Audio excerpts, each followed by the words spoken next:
Hey everybody, welcome back to the channel. I'm Steven. This is Northwest Small Batch Brewing, and today we'll just jump right into it. It's a brew talk where I talk about different kinds of brewing techniques, or I don't know, stuff to debate that's really not, in the books. But let's get into this one because I saw it come across on a forum recently, and I actually have myself use this particular process, so I have some personal experience with it.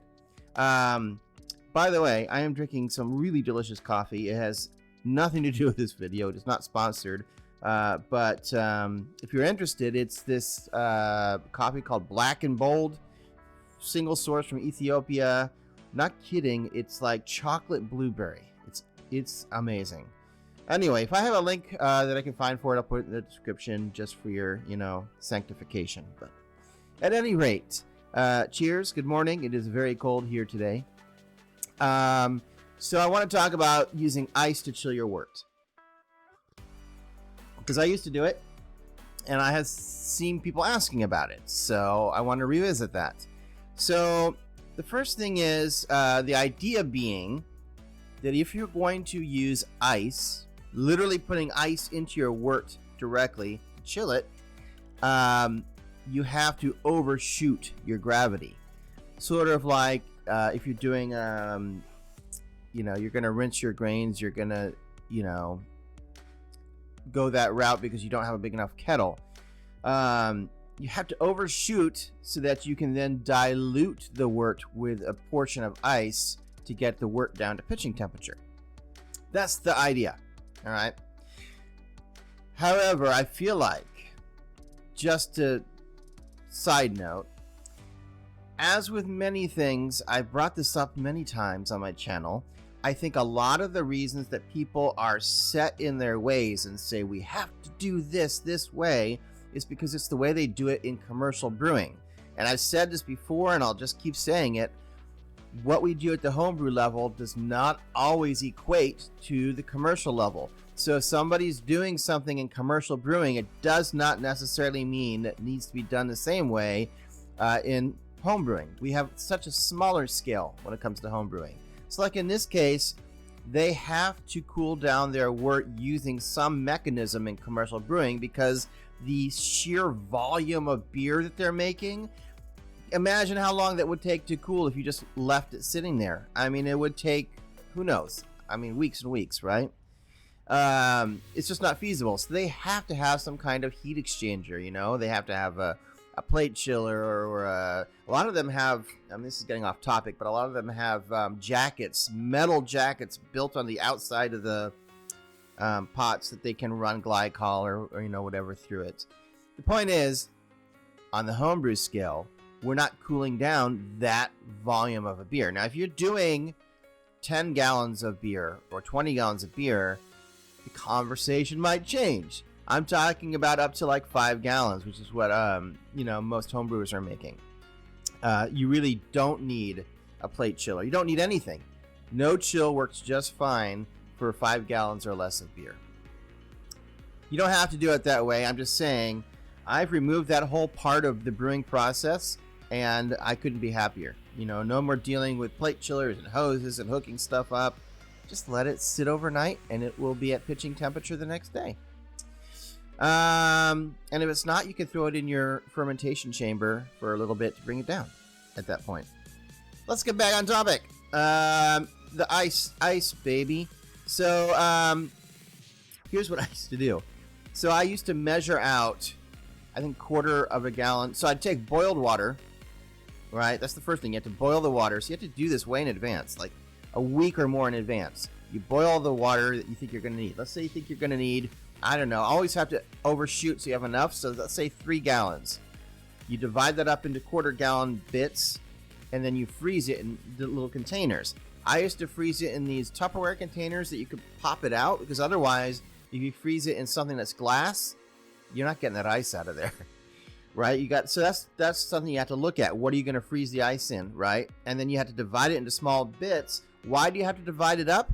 Because you don't know yet how much water you're going to need to dilute your beer with to get it to the right volume and gravity, right, until you're done with your boil. So you have to just do some guesswork or have a bunch of water set aside in specific amounts so that you can add the right amount of ice. So there's a pain. You have to measure out and put these in different containers that are sanitized, and the water's boiled, you freeze it. And I've had issues where the Tupperware containers, whatever, that I had frozen the water with, they don't hold up well to freezing, and they'll just get brittle and they'll snap and crack when you try to pull the ice out. So that just is a pain. Yeah, so the idea is you finish your, boil, you use an online calculator, and you put in the volume that you have and what your gravity is and what you want it to be, and it will then calculate how much water you need to add. Now, ice, or I should say water, well, ice, water expands, right, when it's frozen. Hence the reason our sidewalks crack in the winter. So you have to account for that. You measure out the water ahead of time in like a quarter of a cup amount, and that way, even if it expands, when it thaws out, it's got a quarter of a cup of water in there. And then you just have to take out as much of the ice as you need to, raise your wort. And then and you just toss it in, right? Because it should be, if it was pre-boiled and you're adding it to your wort while the wort is still very hot, it should be pretty sanitary.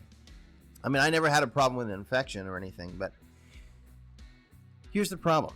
Besides the fact that you have to do so much prep work, and it's really a pain to measure out all the water ahead of time, and you have all the space in your freezer, it takes a lot of room to store that many little containers of water to freeze.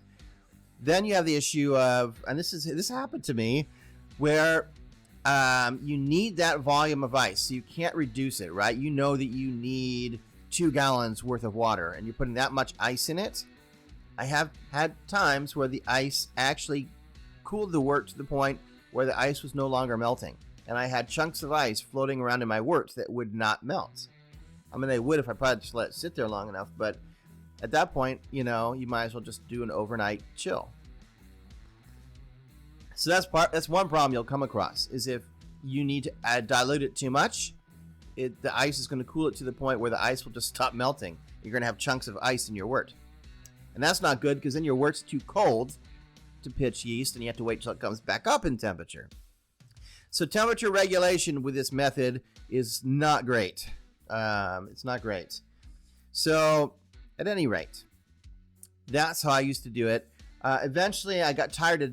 I fixed that problem by taking 2 liters, soda 2 liters, right? The plastic 2 liters, and I would wash them and sanitize them with Star San, and then I would fill them with water and a little bit of bleach just to keep the water from getting nasty.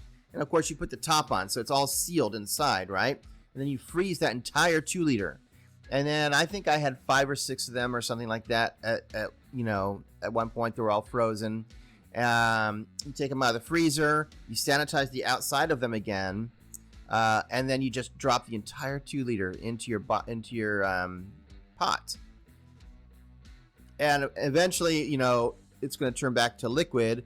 It will sort of start to just form the 2 liter bottle, but I was worried that at some point that 2 liter was going to fail and then it would leak, into the wort. That's always a concern, but at least that way I could pull them out once the wort was at the right temperature.